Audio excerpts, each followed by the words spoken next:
Andrew, I'm so happy to have you here with me, all the way from LA, which is so weird to say.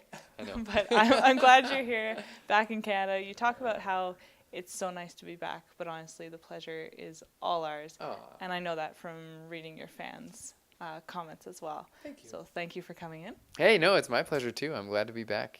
You know, Canada smells nice and fresh. It's great to be home. Fresh, that's the word we'll use, yeah. Now, you've been crazy busy. You've been doing a whole ton of things in LA itself, as well as traveling to universities to do shows there. It's not calming down at all for you. You're about to go on tour. Can you tell me a little bit about the shows that you're getting ready to do? Yeah, I'm really excited for this next batch of shows. You know, it's been a little while since I've been on tour in Canada, and even though this is sort of a short run, it is packed full of a lot of stuff. And, you know, usually I'll come out and I'll kind of do the same songs that I've done before, and I'm still going to have those songs in the set. But one of the guys that I write with quite a lot, I co-wrote Loving You Tonight with him. His name's Robin, and he lives in Los Angeles, and him and I have been working on a really, really special set for a bunch of these shows coming up. He's going to be playing acoustic guitar, and so will I. And so for most of the shows across the country, it's just going to be the two of us. In BC and Alberta, we do have my friend Dan, who plays, you know, percussion and drums and cajon and that kind of thing. For the show that we have coming up right away, we are playing full band, but it's going to be a little more scaled back, sort of more intimate versions of the songs, which I'm really excited about. They're much more melodic. There's a bunch of new songs that I've been working on since I've been in LA that I'm really excited to share.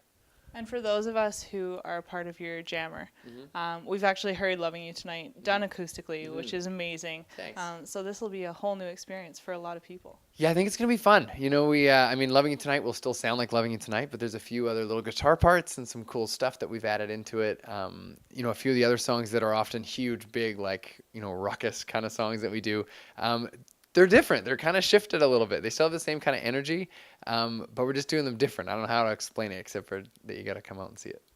Yeah. Obviously. Now, talking about writing with different people in LA, obviously the move there has opened different opportunities for you.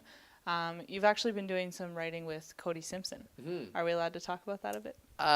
We can talk about that. I've done it. I can't tell you which song of mine he might be interested in using, but definitely it was a cool opportunity. He's a great guy, and you know, it's so funny because a lot of the young pop guys, people sort of like, they lambaste on the internet and they're like, oh, auto-tune this, auto-tune that, or whatever. That dude's seriously legit. Like, he gets into the studio, he knows exactly what he wants to sound like, what he wants to say, what he stands for, and like when the dude sings, he's seriously legit. Like, there's no like joking around with him. You know what I mean? Like, he sings and everybody in the studio is kind of going like, what? Like, there's no auto-tune on this kid. Like, he's seriously amazing. And so it was really cool to work with somebody so professional.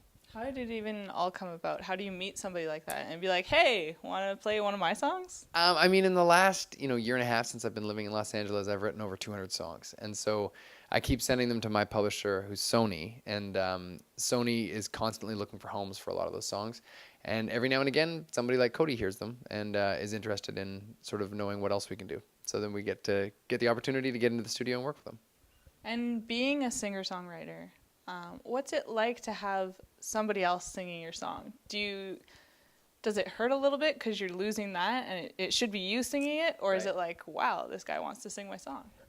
It's kind of cool when you've created something from a personal experience and then you see somebody else adapt it to fit their personal experience. It's sort of like, you know, if everybody who wrote greeting cards for Hallmark was upset when somebody else gave it to their loved one. You know what I mean? It's like songwriters are sort of the card writers of the music industry. And so there's probably some songs that are in my arsenal that I would be like, I really want to keep that one. Like, that one means so much to me. But there's other songs that I feel like it says something, it tells a story about somebody else maybe, and it's pretty cool if somebody with a larger platform than me can get it out there. Well, I believe your platform's going to grow, and then Thanks. we'll Thanks. hear more from you, right? Thank you. You're welcome. You were writing, you've been in the studio recording. You came back a few months ago to Canada, and I believe you were doing a recording of Maybe. Is that right? Yes. And are we going to get to hear that soon in our hands? I think we're reworking it. Okay. Yeah, I know. I was so excited. We were looking at putting out either my song What You Wanted or putting out my song Maybe. And What You Wanted, we kind of tied up with some other things, and then Maybe none of us were really super stoked on the recording that we'd done. Okay. And so we want to go back in and sort of rework it. It just maybe such a genuinely authentic song, and it takes like a really raw, intimate vocal and a really raw guitar sound. And radio right now isn't necessarily reacting super positively to that rawness. Like everything still has, a lot of rhythmic elements. And my feeling on the song is that I want it to sound just like we do it live, which is very like raw. Like there's no drums, there's no anything that's covering up anything. And to get that, as weird as it sounds, is way harder than getting like a fully produced sounding thing. Mm-hmm. And so what I think we came up with sounds great, but I just don't think that people are going to react to it the way that they need to. So I'm gonna rework it until I'm happy with it. It's funny you say that, because when I first heard you perform it, I think it was at the Media Club, I just stood there and there was something about that song, aside from the lyrics, that just drew me in and was like, wow, that really hits your heart. Thank you. So I get what you're saying about needing that to come across on the radio as well. Yeah, it's hard, when you're compressing it down to like this little tiny MP3 that people are going to hear on their phone. You know what I mean? Yeah. It's like you've got to make it somehow special. And, when you've sung the song, 30 times in the studio, it starts to lose a little bit of that specialness that we get when we play it on stage. Because when I play it on stage, it's like it takes me right back to the moment when I wrote it and thought about those relationships that you start off and you kind of go, I don't know if I should go and hang out with this person, or if I should take it to that next step, or if I should just leave this whole thing alone. And it's that indecisiveness. And what's hilarious about that song is that I send every song I write into Sony. And one of the guys there wrote me back and he's like, I just feel like this song isn't decisive enough. And I'm like, it's called Maybe. That's kind of the like, point. It's kind of the idea. Like, not all of us are as like hip and cool as like Jason Derulo or something, where we're like, hey, talk dirty to me. It's like I'm a lot more like innocent than that. And I'm sort of like, maybe we should hang out, And so I think that's where the authenticity in that song comes in. And I think that eventually when it comes out, I think that people will identify with it. And it took Pharrell a year to get Happy on the radio, right? So, you're on your way there. It's all right. You got time. Thank you. Speaking of stage, being on stage, you're going to be here next weekend, which is awesome, doing Party for the Planet in Surrey. Yeah. Can you tell my viewers about it? Yeah, I can. I'm excited. Party for the Planet, even anytime there's a show with the word party in it, that's pretty awesome. I don't remember all the names of the people that are performing, but I know that Dear Rouge is performing right before us. And I think they were the winners of the Peak Performance Project a couple years back. And they're super sweet. They came to Los Angeles recently with a friend of ours, and we all did a road trip to San Diego with them.